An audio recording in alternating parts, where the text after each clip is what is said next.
Hi, my name is Anthony Alvarez, and this is Masterworks of Horror, the prologue. I'm going to go ahead and jump straight into bot mode just for time purposes, and give you guys a quick jump through of a singular act or a singular round within Masterworks of Horror.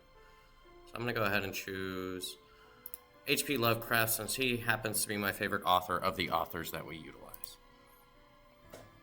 Once you enter into the queue, you will eventually be connected to the bot, or you will eventually be connected to a player. You are the embodiment of these authors, so right now I am Lovecraft, my opponent or the bot is Poe.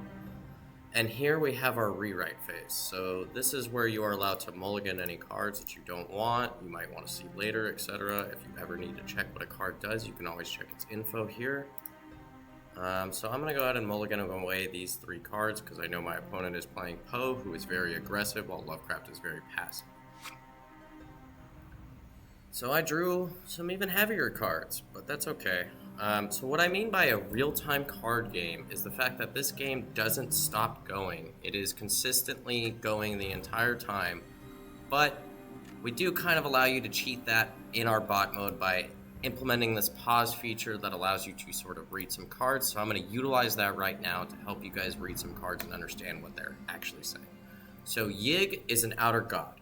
He has antagonist. Antagonist means at the end of the round, he will deal his might, that red number right here, to my opponent's page count, as well as if I have 5 cards in my archive, he will create a second copy of himself.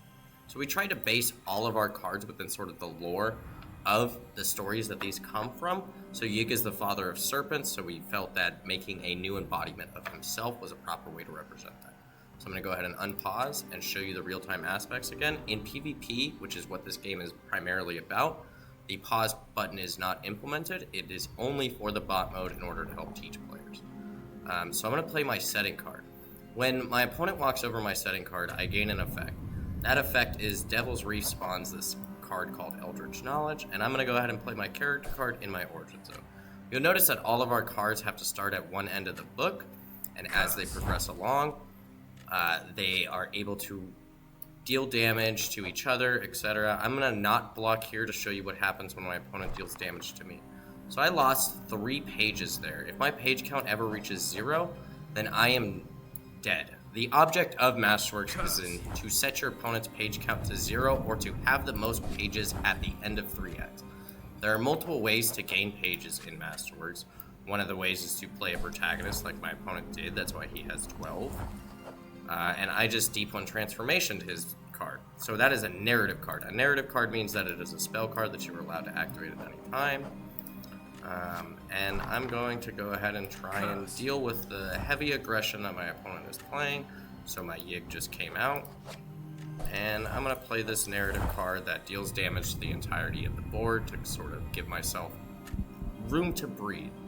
So I'm going to pause real quick just to go over the 3 card types once again.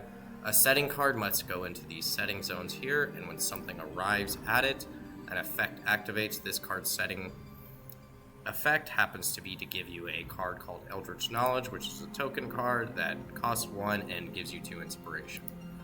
My opponent's setting cards activate what's called Eulogy once again.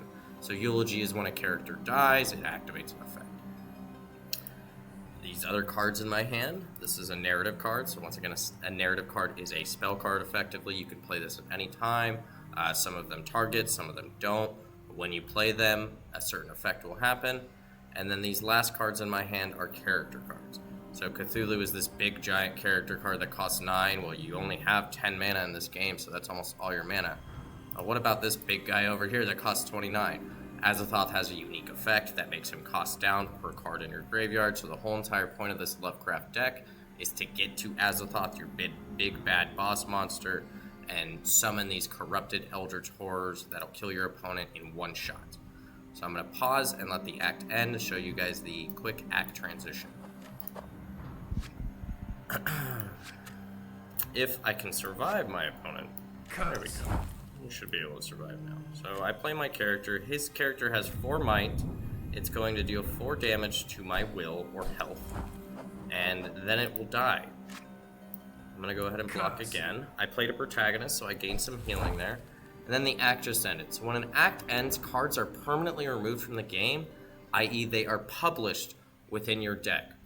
This means that your author gains page count, and that those cards are never seen again. They're out in the source or the worldwide public, and that is sort of how we represent the idea that these are stories being written throughout. I'm going to go ahead and end this brief demo here just for time purposes. There is a longer, full 3-act game at the end of this slide deck, but I just wanted to give you guys some commentary about Masterworks and kind of show you the gameplay loop with someone explaining what is going on, because I understand that this game is a lot at the first quick glance. Thank you guys so much for your time. Nameless